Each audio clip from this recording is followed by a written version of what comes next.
Let's welcome back our co-host from the first segment, the Admiral Bill Stubblefield. Good morning, Rob. Great to be here. I know you're loaning out my my BMW to the judge for the next parade. Yeah, Virginia Sign came up to me a few weeks ago and asked if the judge could drive it or could be in the parade with it. And who says no to Virginia Sign? Nobody. Everybody. Virginia asks, we all bend over to try to accommodate. Even the Republicans. Even the Republicans. That's right. You know, and Virginia's half Italian. Yes. That's why she's such a nice person. That's my girl. That's right. Yeah. Virginia and Bob Rizzo were on, they were the recruiting team that got me for the Columbus Day dinner that they, I don't know if they still do it or not. They used to do it in October. And they would have an Italian keynote speaker. They had Joe Ferretti one year, Joe Manchin. And then one year they ran out of people and they asked me, and I heard it was a free dinner, so I went. Yeah, part of that triangle though is Mike Lang. Don't want to forget Mike. Mike's drove the car, and he's so Mike's a good man as well. So. Speaking of Joe Ferretti, on the Joe Ferretti telephone seat today is another Italian, Mr. David Valente. David, good morning to you. Hey, good morning. Good to have you with us. In studio as well, Mr. Michael Height. Good morning. Great to be here. Longest tenured member of our crew, Mr. Michael Carl. Good morning. Attorney at law. And attorney at law, Larry Schultz. Great to be here. Well, it's wonderful to have you, Larry. How was the Route 9 traffic scenario today? A little nightmarish, but I always leave like an hour and 15 minutes before the show starts, so I got here in plenty of time. An hour and 14 minutes. Yeah. A minute to spare. Yeah. So what happened? There was a plan for a bunch of traffic circles. Basically, they were going to South Berkeley County Route 11 into Route 9 as well, and that was going to happen. Is that still going to happen, Mike Height? Who knows? I mean, it's still on the books, but it may have been one of those Department of Highways projects that was announced but not funded. So initially, when it was announced, back when Governor Justice was still in office, when it was announced, they said that they were going to be able to get to it possibly that summer, which was 2024, I'm pretty sure, when they made the announcement. But obviously they didn't get to it that summer because it hasn't started. So where it is right now, I don't know. My hope is it is in the garbage can, because that's one of the stupidest things I have ever heard from the Department of Highways. The traffic circles? On Route 9 West. Now, don't get me wrong. I love traffic circles. Yeah. I think they've made a huge difference in Inwood. They're great. Yeah. But on Route 9 West, between Martinsburg and Berkeley Springs, that's ridiculous. Improvement tonight, our Route 9. There's some talk that the kind of philosophy has changed. The governor said, at least Governor Marshall said, you bring money, bring some matching money up front, we'll move you close to the head of the line. Have you heard the same thing? I have heard that, yes. Mm-hmm. That'd be unfortunate if that's the case. Yeah. A lot of silence over there. Yeah. Well, I kind of the badge. Yeah, I kind of put the badge on the hot seat. I did not mean to do that, but I do think it's all taxpayers' dollars. Mm-hmm. It's money that we fund. We have great needs in this area because of traffic jams. We all know that. It's recognized. If the county, which does not have a lot of excess money for no sales tax and a lot of other things, the county is running a very tight margin.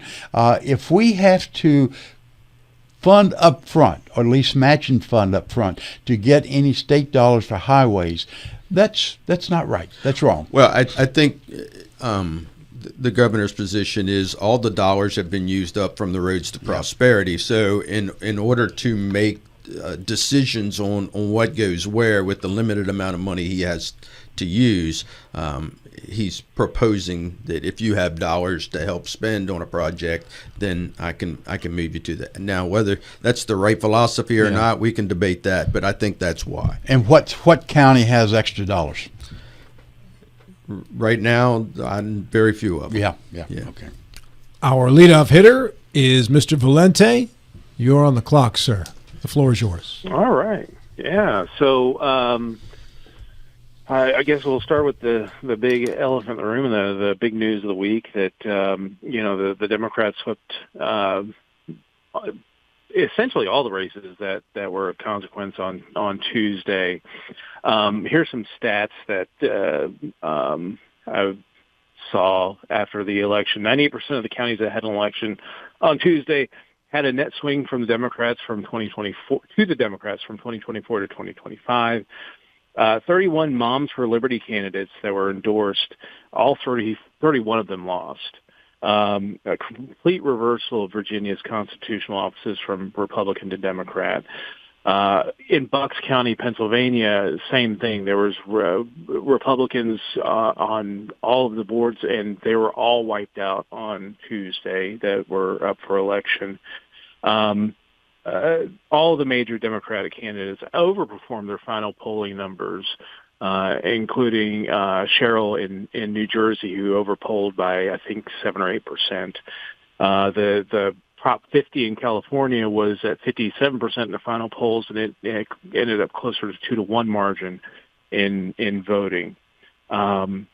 Republicans lost 2 public service commission offices by over 20% in races they haven't lost since 2006.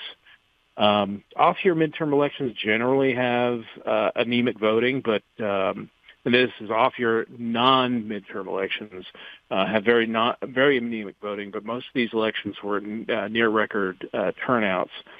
We're not even talking about Zoran Mondami's election in New York. He got over 50%, which was, that was the concern, is that you'd have a mayor with a plurality rather than a majority. He ended up getting a majority in that race. I watched MSNBC for the first time in a long time last night, just to get a pulse of how Democrats, especially on the further left, were taking Tuesday. It was, as you would expect, rather jubilant broadcasting last night, talking about the election results and how this was a mandate. My fear, and I put this to the panel, is that did the Democrats learn the right lesson from Tuesday night? Are they taking this as an overall endorsement and a mandate for their governing principles? Or should they? And I believe that this is how they should be taking this victory on Tuesday night, as a repudiation of Trump and a want for the public, especially independent voters, to return from the crazy and get to some semblance of normalcy. We're in the middle of the lockout in the government. We're SNAP benefits have stopped. We don't know if they're going to start, even though there's court orders. We're seeing massive layoffs from corporations all across the country. People are hurting out there, and my fear is that the Democrats are going to double down on their version of crazy and give us a bad choice when it comes to 2026 and beyond. That it's our crazy or they're crazy. And I think the lesson that needs to be learned from Tuesday night is we don't want crazy. We want some semblance of normalcy to return, some functioning aspect of government to return, because what's going on right now is beyond the pale. So my question to the group is, are the Democrats going to learn the right lesson from Tuesday night, or are they going to waste this opportunity and just give us 2 options of crazy? I salute you, Mr. Valente, for a fresh take on the Tuesday night elections. This was not the one that I expected we would be discussing, but it is a very good one. And I'll start with Larry Schultz first. Mr. Schultz. Sure. Part of it is going to be considered by some Democrats to be a mandate over policy. I would think in New York, for example, they're going to approach that as a mandate over policy, because he was pretty clear, Mr. Mamdani, about what his policies would be. And, it boils down to the word affordability, which it would seem like that would always be a winning idea if you could convince people that you could make living in New York affordable. But obviously there will also be people who say, well, we don't want to go as far left as Mr. Mamdani does. But they're not given a choice in Michigan or Pennsylvania to go that far, because there are no candidates that are really that much like Mr. Mamdani. So, I think that the Democratic Party as a whole will be careful with this opportunity caused by a number of different things, most of them ending with Donald Trump. They'll be careful about this because the stakes are very large a year from now. Control of the government, for example, could revert to the Democratic Party. You don't go hog wild over radical policy changes in order to take over the government. What you do instead is show some evidence that you can make things more affordable. You can end the madness of shutting down the government. You can end the madness of making it so, I don't know about you, but I'm a little bit hesitant to schedule a vacation that involves an airplane ride right now. Because there's going to be, I'm so happy to live in West Virginia. All the planes that go over here, except for the few from the Air National Guard, are way, way up in the sky. And so by the time I see them, there's no way they could, they don't drop like a stone. They drop like a Frisbee. And so they'll be to New Jersey by the time they get to the ground if there's a problem. And so I think that people want to end the crazy, and that's what drove record turnout in the Virginia election. That's most people who've ever voted, or the largest percentage, in a gubernatorial election in Virginia. It was very close, and it may yet turn out to be a record in New Jersey as well. Now, these are off-year elections, and so there's not a lot of different candidates being voted on. But I think that the cooler heads will prevail in the Democratic Party, and that ending the crazy, as Mr. Valente puts it, is going to be priority number one. Mr. Haidt. Yeah, I don't think that Tuesday's election was that surprising. I think it would have been more surprising if any Republican had won any of those seats. That these were pretty blue locations from the get-go, with the exception, and you might look at Virginia and that governor's race and say that, it was held by a Republican, but some may argue that Youngkin won back during COVID, when that was a pushback against a lot of the COVID policies that were being enacted at the time, and that he may have won because of that. So I'm not surprised that one went back blue either. New Jersey's always, well, for the most part, has been blue for a good bit of time now. New York City has been blue, so I'm not surprised that one. The proposition in California, I'm not surprised by that. And if you look at all these areas, the one thing you will know over the past few years is that they have been declining in population. People are moving out of these areas.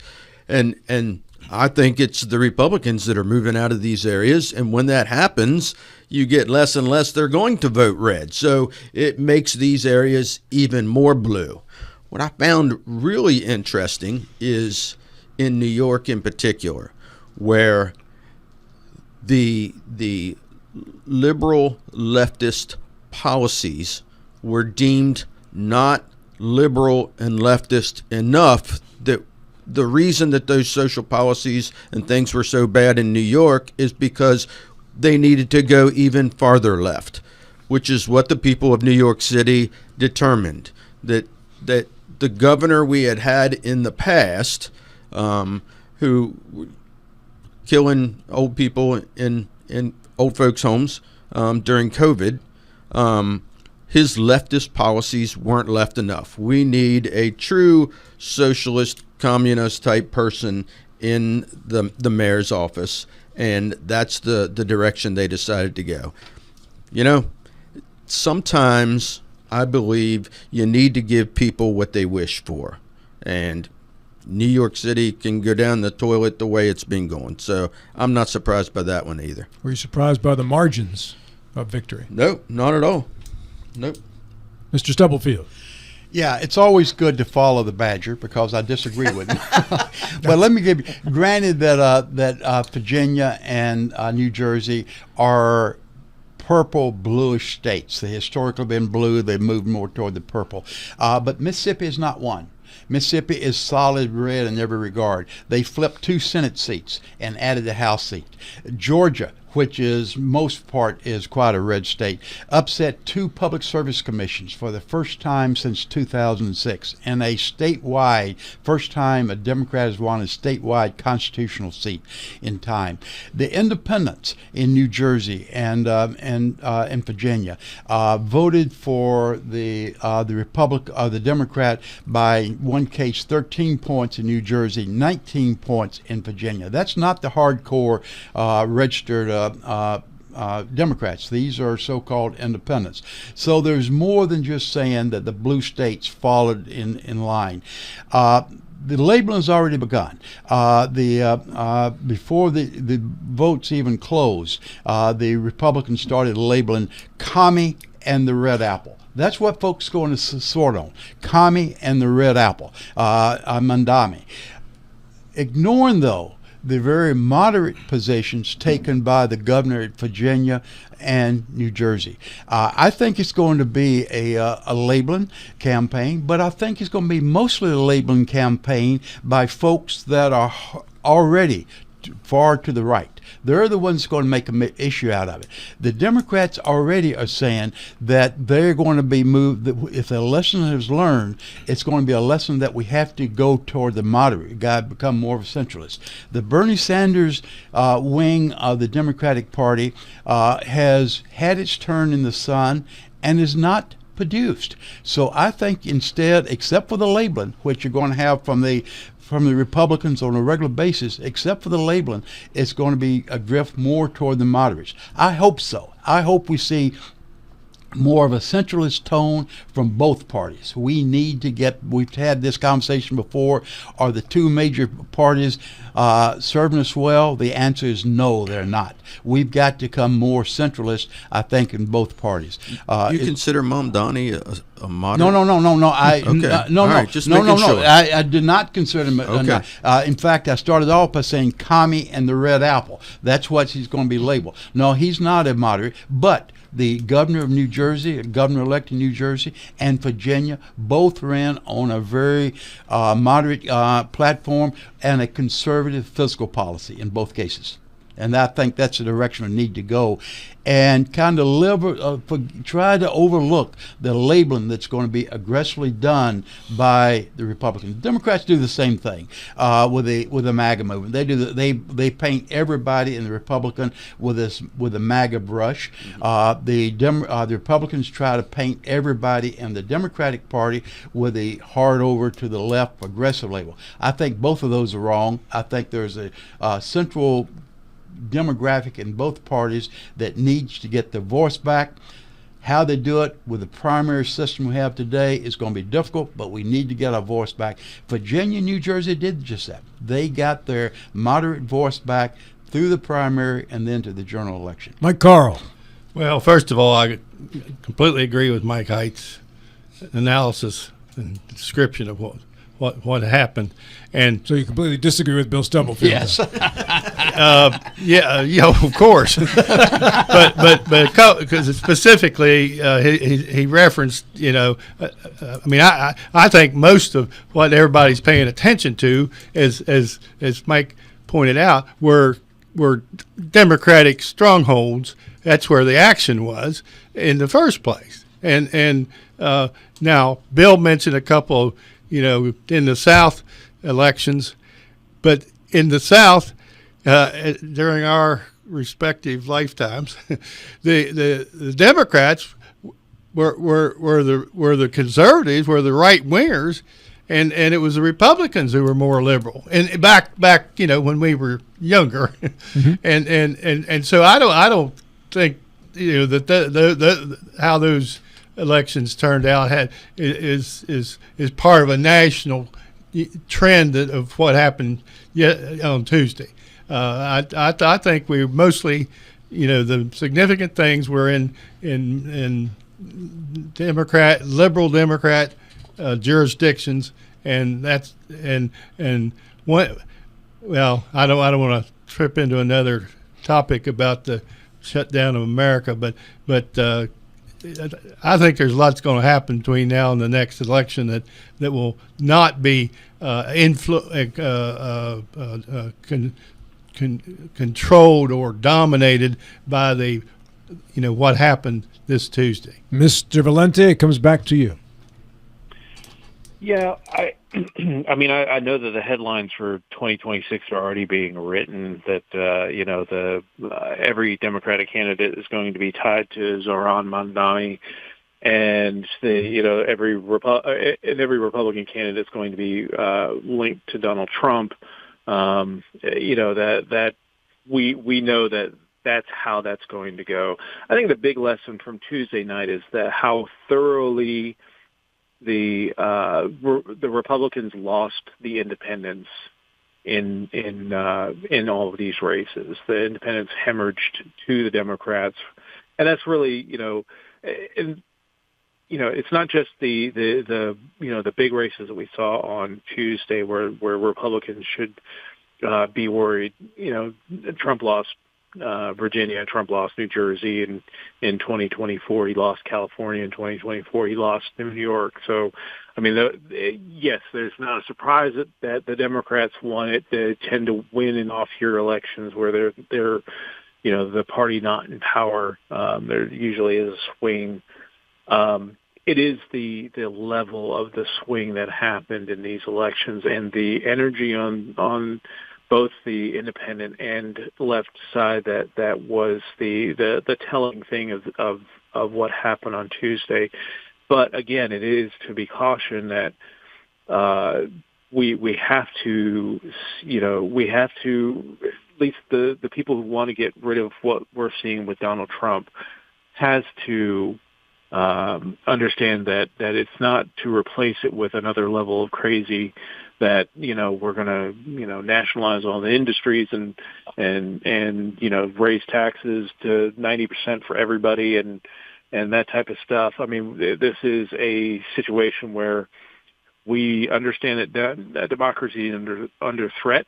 The constitutional and institutional norms of this country are under threat.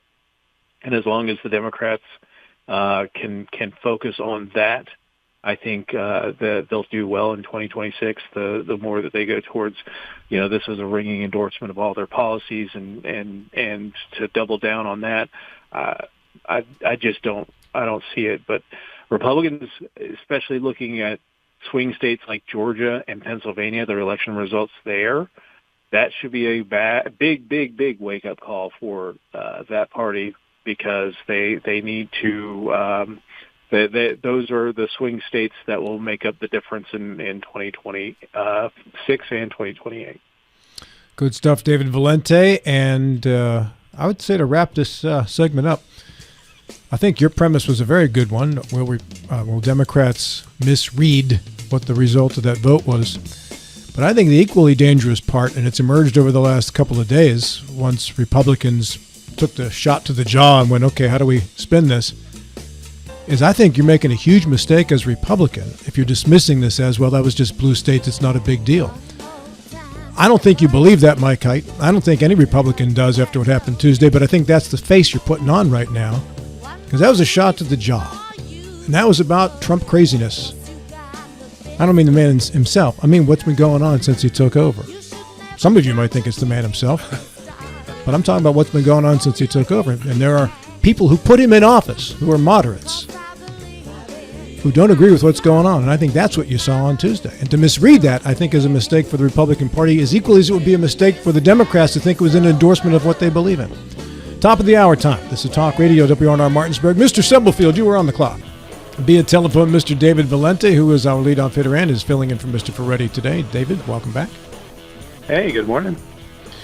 The Badger, Michael Height. Good morning. In full form today. That was a 6-minute sprint during the commercial break of what happened in this studio during that timeout. The Badger owned 5 minutes and 58 seconds of it. and did not give an inch. He should have gone to law school. I ask you one more time, did you order the code red? Welcome back, Badger. In more ways than one. Longest tenured member of our crew, Michael Carl. Good morning. Attorney at law, Lauren Schultz. Great to be here. You needed a squeegee to wipe that saliva spit off of Mike. I was going to Bill Cower on you during the commercial break here. Luckily, COVID's over. And with issue number 2, the Admiral Bill Stubblefield. First, I wish to thank my good friend David Valente for scooping the issue that I'd spent all night preparing for. so here I am going with a secondary, tertiary that we're going, but it's one that's front and center, and that's going to be the election. The shutdown of the government. Is it going to end, and who's to blame? I think the elections put a totally different cast on the elections. They said, several said before the elections that once the election was, for the government shutdown, once the election was over, people are going to get together and going to solve the problem. If anything, I think it's emboldened both sides to be more entrenched in their positions. The Democrats felt that the elections basically verified what they were trying to do, hold firm, and to get concessions from the health issue they're talking about. The Republicans are saying, wait a minute, we're not about to give in to the Democrats just now. What's going to happen? I'm less optimistic today about resolving the government shutdown than I was 3 days or so ago. Now, admittedly, if you listen to some of the newscasts, some analysis, there is a centralist group that's talking offline that is the rank and file, but not the leadership. The leadership is not talking in both the House and the Senate. The rank and file, will they come up with something? And will they be able to resolve the government shutdown? I don't know. But I guess my question to my colleagues is, do you think the elections of Tuesday night will have any any major impact upon the resolution of the government shutdown? And if the government shutdown is resolved, who's going to be able to sit back and say the other side blinked first? Keep in mind the polls blaming both sides, but the majority of the people feel that Trump and the Republicans are more wrong on this issue than the Democrats. But admittedly, they're very, very close. It's hard to draw a conclusion one way or the other. They're not close among independents, though. Independents overwhelmingly say it's Republicans. The Republicans always get blamed for a shutdown, and I don't know, I've never understood that, but I think in the history of every shutdown, they've been blamed for it, regardless. David Valente, you have a little experience in this area right here. Yeah, and this is for you for scooping my my issue too, David. No. Now, for those that don't know, I ask our panelists to come up with 3 subjects every Friday, just in case somebody scoops their topic, so they have a second one to go to. And thanks, David. No, I mean, full transparency here. I'm now missed 2 paychecks sitting through this shutdown. It's been tough, and we're ready to get back to work. I just wish the cooler heads would prevail, but that's not the prevailing winds in Washington D.C. I think the reason why the Republicans are taking on the chin on this one, especially among independents, is the two things that I think that the Democrats have really seized on is the ACA credits, which we now are starting to see what those rates are going to be without the subsidies that the Democrats have been fighting for, and now with the SNAP benefits and the Republicans, especially the Trump administration themselves, saying that they're not going to pay SNAP benefits until the government shutdown is over. I think those 2 things are really driving the independents, the people who the people who I talk about that treat politics like the Olympics. It comes around every 4 years. You talk about it for 2 weeks, and then you go back and forget about it. But they see either themselves or their family members that are hurting because they don't have SNAP benefits, or they're going to have to they're an independent business person, they're on the ACA, and they or for whatever reason they're on the ACA, and their premium is going to go through the roof. And these are kitchen table issues that are hitting them directly. And as long as the government remains shut down and SNAP benefits remain unpaid, you're going to see it's pain, and people are going to really, really, start to things are going to start to turn in this country. When people start going hungry, people don't understand that when people start going hungry, there really is nothing left for them to lose. So, I don't know if it's going to be, political violence by any stretch of the imagination, but people are going to start getting really, really angry.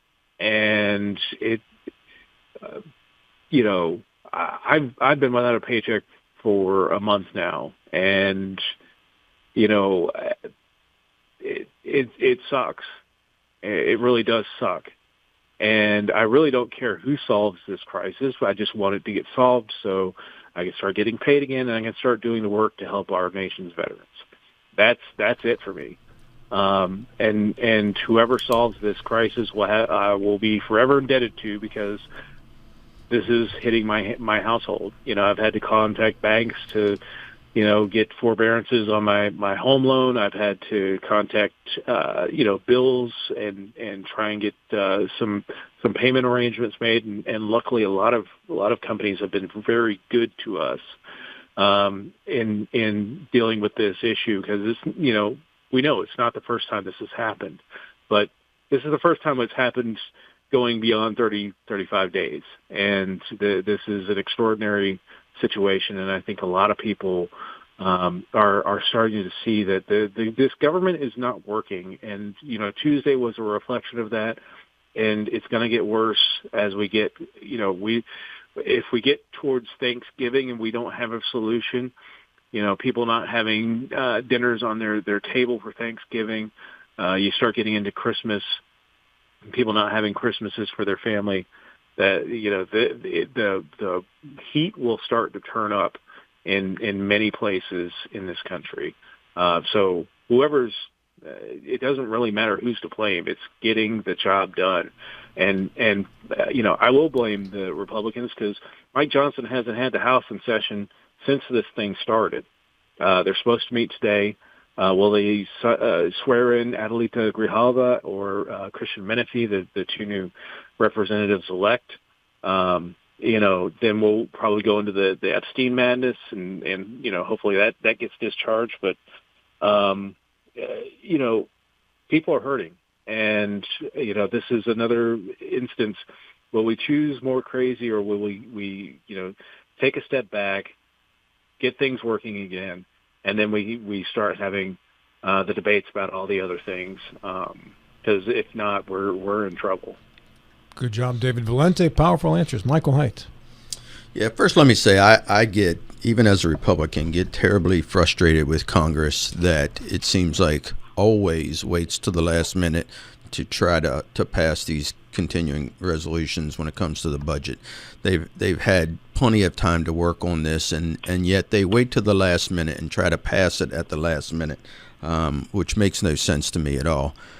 However, I will agree with Rob. I think the Republicans get blamed for shutdowns all the time. And this one in particular, I don't see why. 13 times the Republicans have voted for a continuing resolution at the current Biden level budget. Everything remains as it was under the Biden administration. Current funding levels, 13 times they have voted for that. 13 times the Democrats have voted to say no.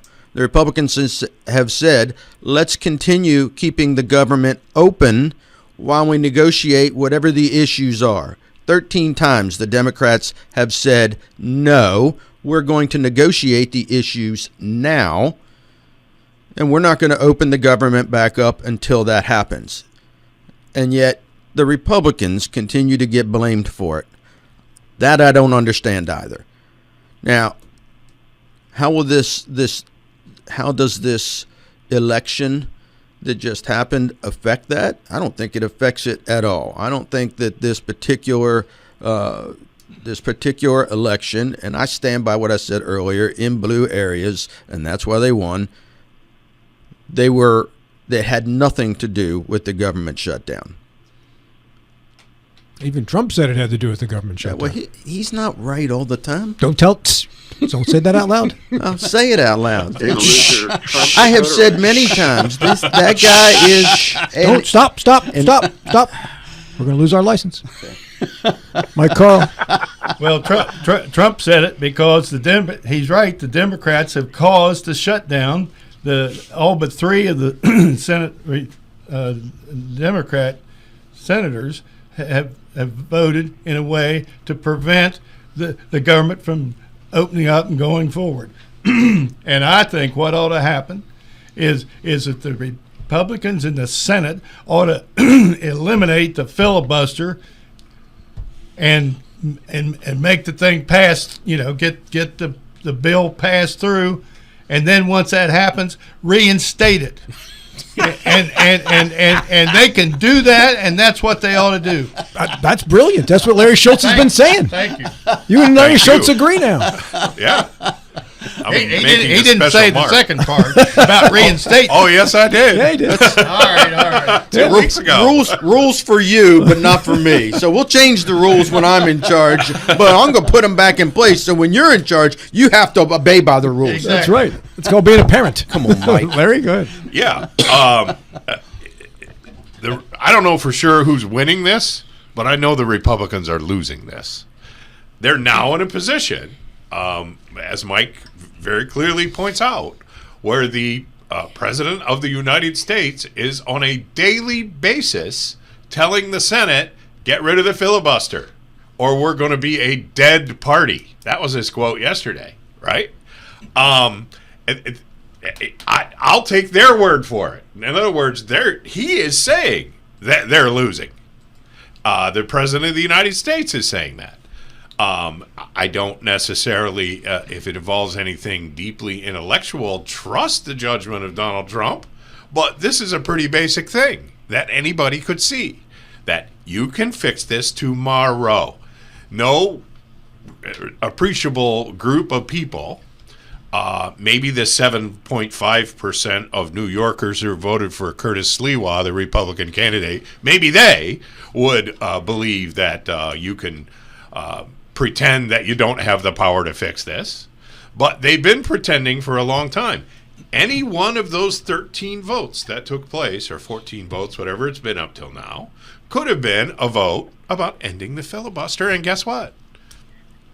The Democrats would have lost, and it would have been ended. And so would the government shutdown. They could have passed whatever they wanted with 51 votes. Simple, done. And so people are looking at this and saying, wait a minute, my health care is going up, the cost of everything's going up. There's any relief I would get for that from the federal government, that's shut off. These guys could end it and they're not? Okay, well then they caused it. So yes, I believe the Republicans are losing this. Mr. Stubblefield, back to you. It's nice when you raise the issue, you have the last word, especially if Mike Height says something before you that you want to challenge. So, I think the difference here is I'm next, so you don't have the last word. But I'm after you, so you don't either. But Mike Carl closes down the show, so nobody has it. Yeah, the Democrats, there's a difference to this one. The Democrats have leverage with a health issue that they've not had before, and that seems to be the big issue.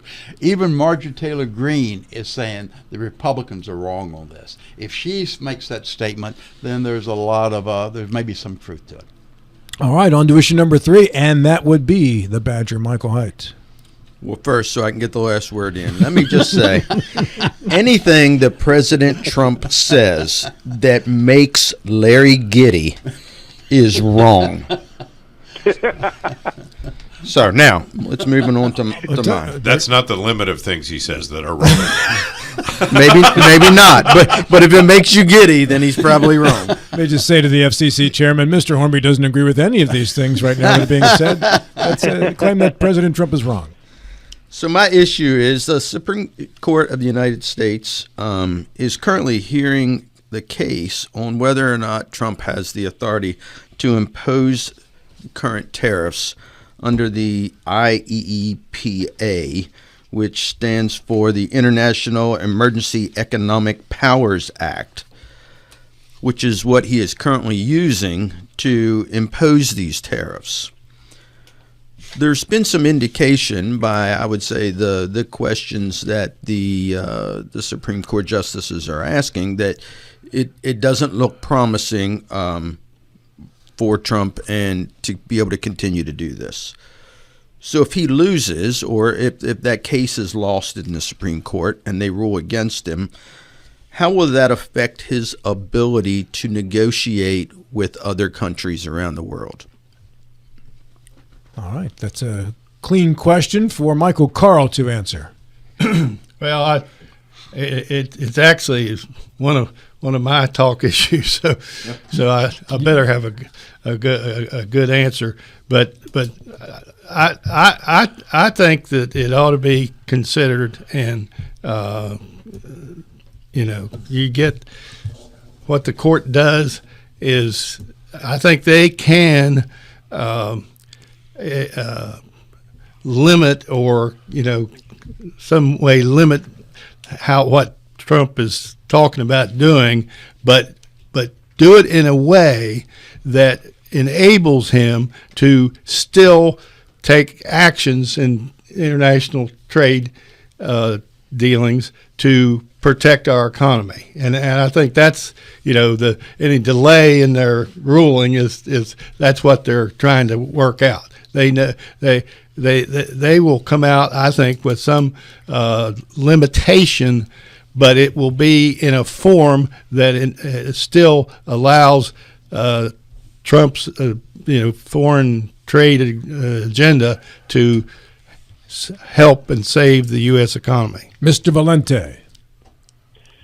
Yeah, first off, tariffs are taxes, and they're the taxes that, when he levies it on another country, these are taxes that we pay. And listening to the oral arguments that are going on in this case, it's pretty clear that even some of the hardier conservative members, to even people that Trump have put onto the Supreme Court, are siding with the idea that taxation is the purview of the Congress, not the president. This goes to a greater discussion about, the power of the president to rule by executive order, and I think one of the things that we should have a discussion on at some point is the idea that of limiting executive orders in the future for future presidents, because the abuse has been rife with this administration, and there needs to be things like time limits on how long an executive order lasts before Congress makes a decision on things. But for this case,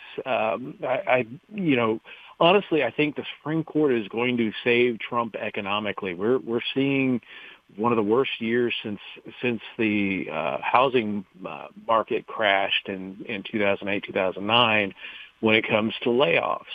And we're seeing tons of layoffs in corporations, not just the 3 million federal workers, but big corporations are laying off large numbers of people.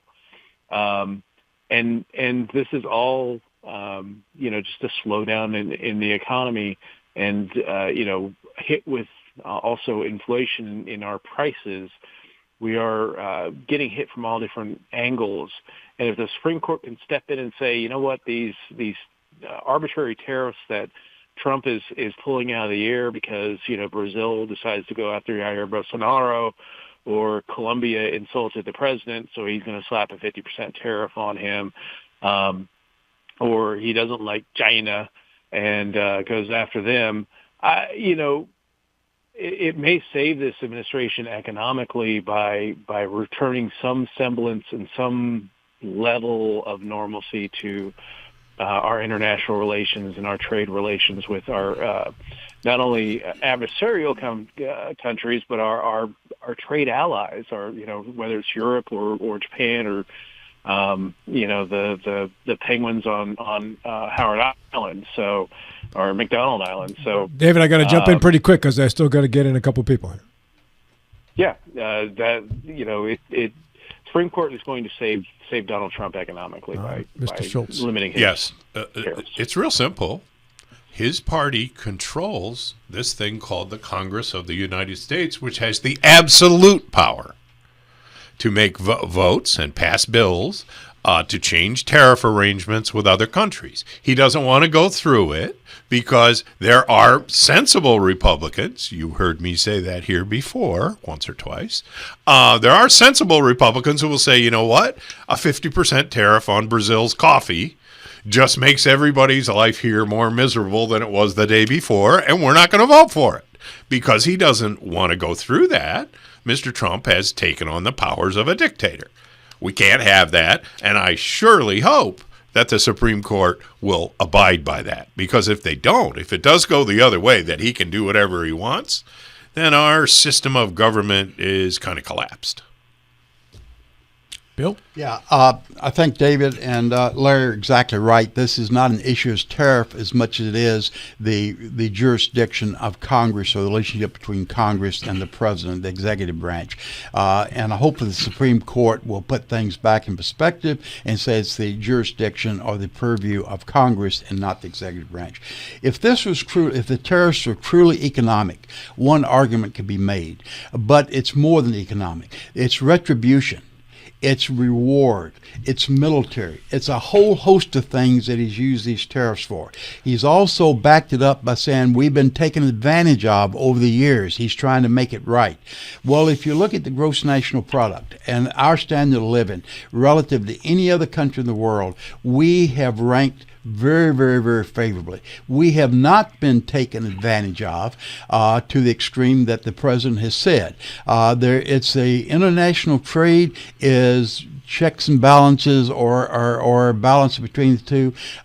Certain areas we've suffered, many other areas we've won in. We've had a pretty healthy economy for the last 20 or 30 years based upon international trade. And if it had been as bad as the president said it was, we would have all noticed that in our pocketbooks, which we have not. So I think this is an important issue. I hope the Supreme Court, in my view, gets it right by saying it's the purview of the Congress, and let the Congress make the determination where the tariffs should be imposed. Mr. Badger, final word goes to you, 30 seconds. Yeah, I disagree with a lot of these tariffs as well, and I hope that the Supreme Court does rule against him. I think that Congress abdicates their authority all the time, and one of the justices, one of their questions was, where does it end? Are you going to abdicate your authority to impose war as well to the president? And when it comes to executive orders, I'd like to note that Donald Trump has less executive orders in this administration than both Clinton and Obama did during their administrations. So this is not just one side. The administration's only been for 8 months, though, Mike. Okay. On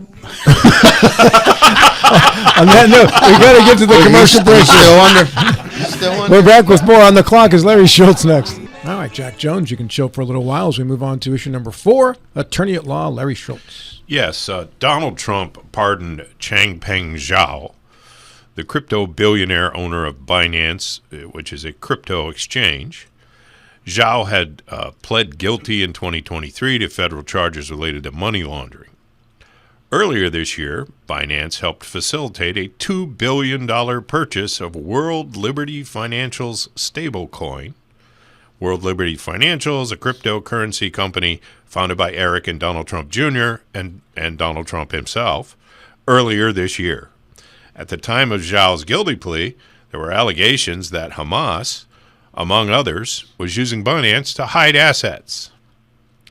Now, after pardoning him, Trump says he knows nothing about the Chinese-Canadian billionaire. Does it not appear that the pardon was sold by the Trump family? Are you okay with this? Mike Carl. Well, let the investigation go forward. It sounds bad. I agree, but if Trump is not immune to being charged with violation and bribery and so forth. So go for it. Aren't you immune when you're in office?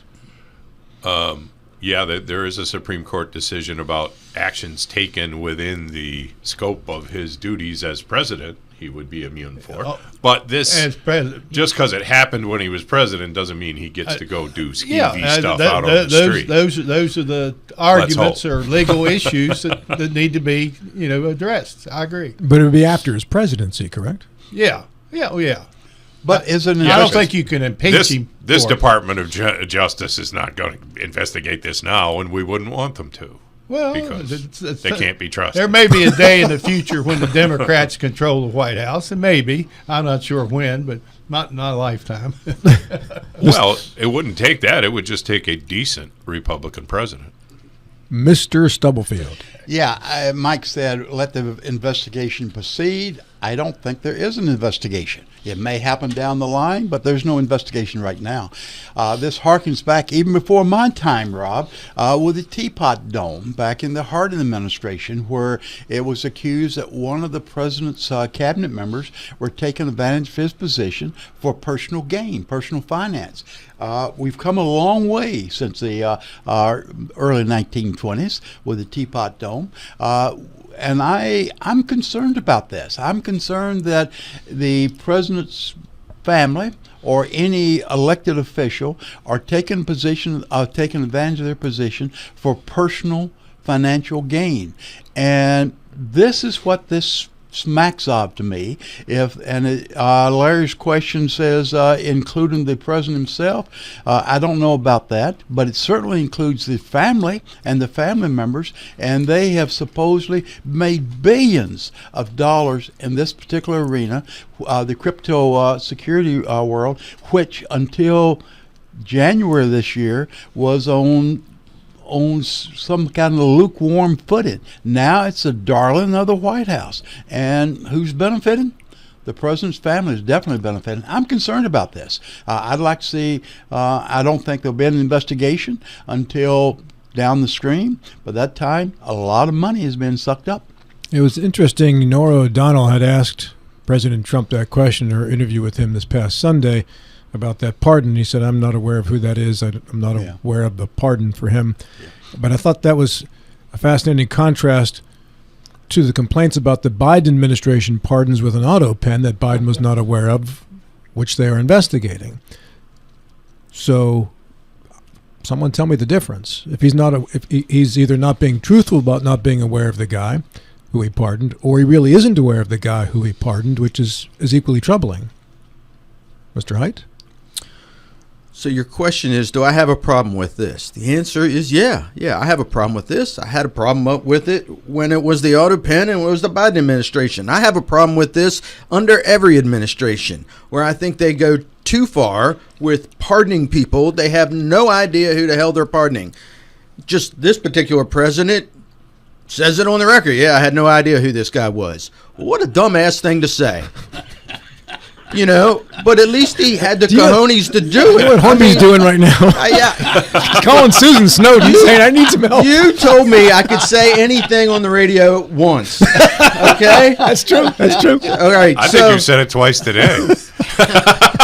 Yes, I have a problem with this. I have a problem with the amount of authority that the executive branch has. So, should we just be going through, and this usually happens at the end of their presidency, on their way out the door after the election, and they know they've got 30, 60 days left in their presidency, and they're issuing pardons to everybody under the sun. Why he would do this 10 months into his presidency, I have no idea. Other than to make money. Other than $2 billion. Okay, yeah, $2 billion. 2 billion reasons why he did it now. Yes, it's ridiculous. And it's ridiculous. I don't care which administration, which president, it is ridiculous. Mr. Valente. Sorry. I hope Mike has his passport ready to go. Seek asylum somewhere. He ain't getting back in, I'll tell you that. He could just move to Virginia. Jersey. I mean, when it comes to the pardon power, and I had a problem with Biden's pardons, especially the judge in Pennsylvania that sold kids up the river to private prison corporations. This is but the grift of this administration is it's on steroids. We talk about the plane and the access that the Qatari government has gotten to the United States, getting a base in Idaho, and this instance and the use of cryptocurrency to bypass a lot of these these protections that we have from our government taking advantage of us and enriching themselves. When I saw this and I didn't hear much from the GOP side, almost maybe want to say, I don't want to hear about the auto pen anymore. But, honestly, let's investigate all this stuff. Let's figure out what's going on with all this stuff. But, Trump has cooled the Justice Administration, because if a Justice Administration person wants to investigate this, they know they're going to get fired. So, there's no appetite within the Justice Administration to take this on. And we've got to be able to, even I think even after he leaves the office, I don't know that he would be subject to, any court proceeding, because he could just say it was under the purview of his presidency. And the only remedy that the Supreme Court gave us was impeachment. And unless 2026 flips both houses of Congress in a major way, you're not going to see a successful impeachment. Comes back to you now, Mr. Schultz, doesn't it? I believe it does. Yeah. I'm horrified by this. I think it's on a scale that's way beyond anything that you might even remotely suggest that other presidents did with executive orders and with pardons. $2 billion is a stunning amount of money to ordinary Americans who are paying $16.99 for a pound of New York strip, right? $2 billion, and to the extent that there's even remotely a chance that there's a connection, you would think that an honest president would say, look, we're not going to do this because we made this, we got this money. The problem is that it sure looks like it happened as a result of frankly, a phone call where they said, hey, you buy $2 billion worth of stable coin, you won't have to do that for months in jail that you got as a part of your sentence, and you'll be able to get out of it, and we'll expunge it from your record by giving you a pardon. The other problem is, and this is really troubling, when you accept a pardon, the court cases are very clear. You have admitted guilt. Okay? So this isn't a question of lawfare. This isn't a question of somebody making up something about this guy that wasn't true. It was true, and we have his word as a matter of law when he accepted the pardon that it was true. So there's no question that a person who committed these sorts of money laundering acts has now purchased a whole $2 billion worth of, or worked to finance $2 billion worth of stuff that helps the Trump family. It's kind of hard to escape.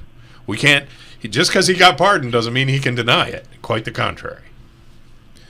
Very good. We will move on to issue number 5 in just a second. First, I have a clarification. I was distracted by a text there before I threw it back to Larry. Virginia's sign sent me a text that said that she's total FBI, baby, full-blooded Italian. I had said she was half Italian earlier in the show. I am corrected. She is FBI, baby. And are you buying $2 billion worth of her stable coin or not? If she's selling it, I'm buying it, baby. Issue number 5, Mr. Michael Carr. Simple question. Does, assuming that he carries out the policy agenda that he ran on. Will the election, excuse me, and the actions of New York Mayor Mamdani help or hurt the Democratic Party in 2026 and 2028 elections? Mr. Valente, to you first. Yeah, I actually don't think he's going to be all that successful in enacting a lot of the stuff. I think he gets some of the rent control, but he also has to rely on the council and in some instances the state of New York to enact some of the things that he's talked about. I think he's got some political capital right now to be able to push through some things. I think the rent control is going to be the mountain for him that he may exhaust all of his political capital on. But does it hurt Democrats? I mean, look, I said earlier the ads for 2026 are already written. Every Republican is going to paint every Democrat as a Zoran Mamdani acolyte, and every Democrat is going to paint a Republican as a Trump follower. And it's going to be up to us to cut through the noise when it comes to these things. But I don't think it's really. I think people see New York as something that is separate from them. I think a lot of people are making things about what is going on in New York as super important. But mayors from Ed Koch to Bill de Blasio to Rudy Giuliani have been in office, and they don't make zero difference in my life. So, they have no impact nationally, really, and I don't anticipate Mamdani to have great impact on our lives either. Bill Stubblefield. Yeah, I think Mamdani ran on accountability, whether he's able to achieve everything that he would like to do in the physical sense, providing all the free goodies that he promised. I doubt if he's able to do that. If he's able to achieve the accountability part of his platform, I think he'll be successful. I do believe the point that Mike Carl is raising, will it hurt or help the Democratic Party's interest in the 2026 elections? There's going to be in the Republican stronghold, you're going to see ad after ad after ad. The commie and the red, the Big Apple, commie and the Big Apple. That's going to be the central theme.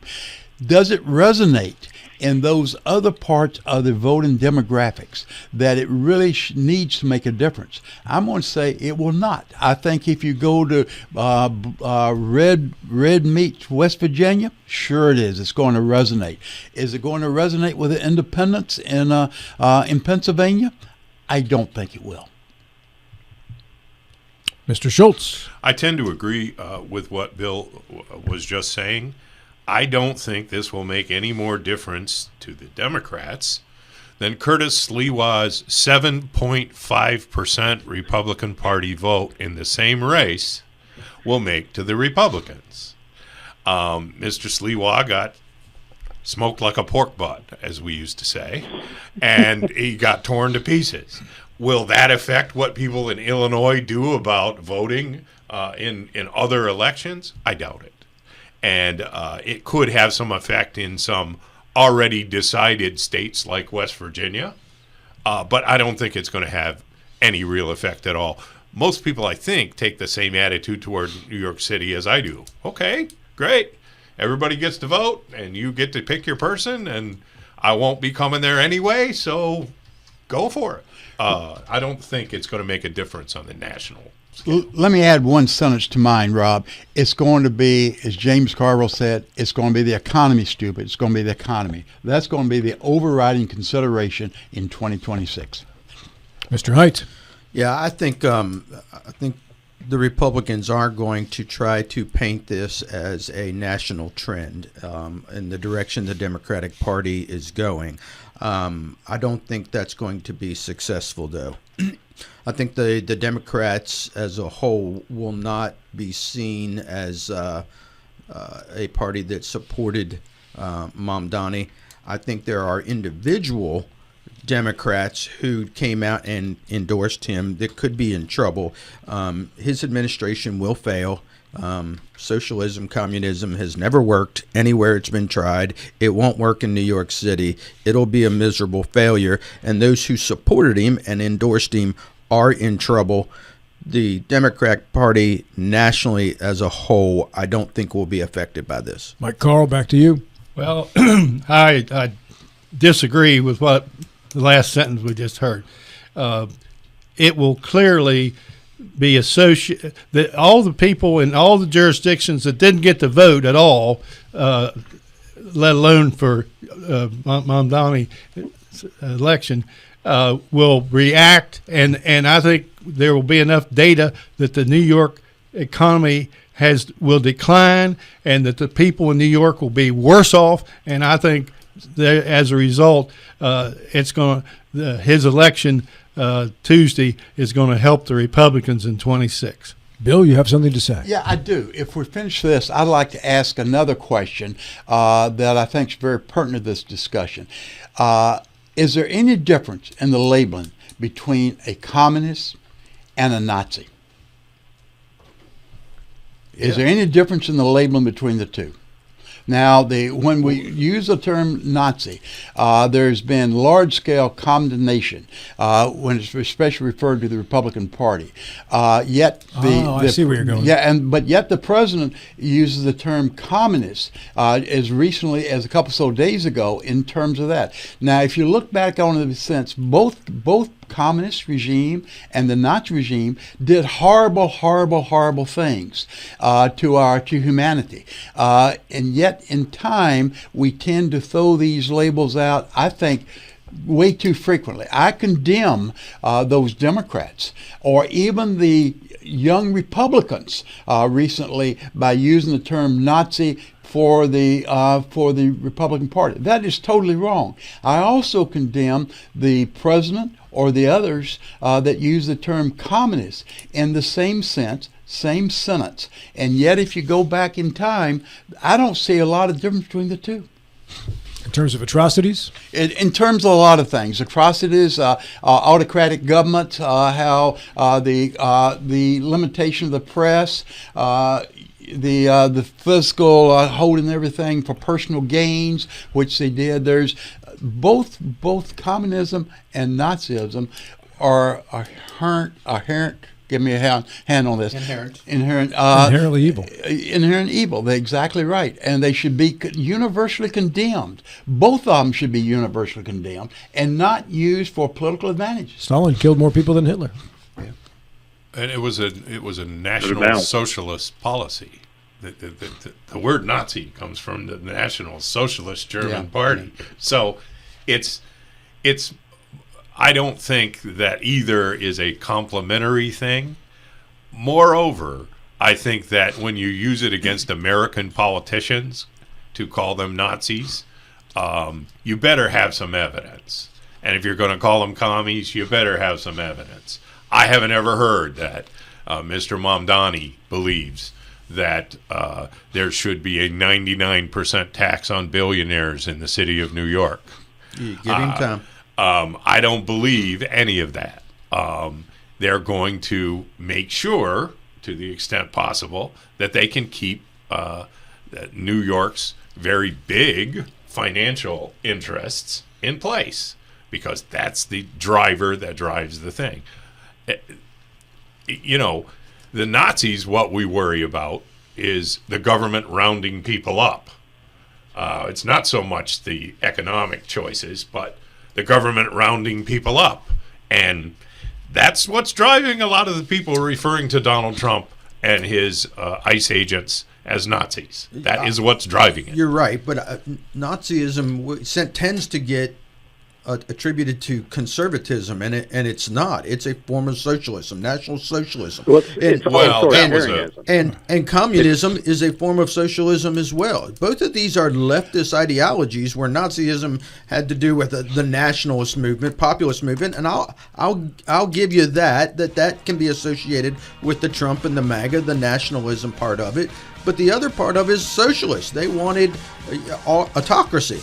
But my You question get 8 Authoritarianism. seconds each when we come back with our final thoughts. That's right, Bill. Even you have to abide by this one here. We got to stop. Final thoughts, David Valente. 8 seconds. Go. The defining parts of communism and Nazism is authoritarianism never rely on a single point or single leader. Mr. Schultz. Get that firewood under roof because I think we're going to have a cold winter. Mr. Stubblefield. God gave us the beauty of the fall colors. Get out and enjoy. You didn't filibuster. Mr. Carl. I'm now rooting for Pitt because our defeat of them is one of their only losses. That's true. One of two. Mr. Height. Yes, the Veteran Day Parade is this weekend. Get out there and enjoy a parade. Saturday afternoon. Yes. Yes. Good stuff. And happy Veterans Day. Next Tuesday was when we celebrate that.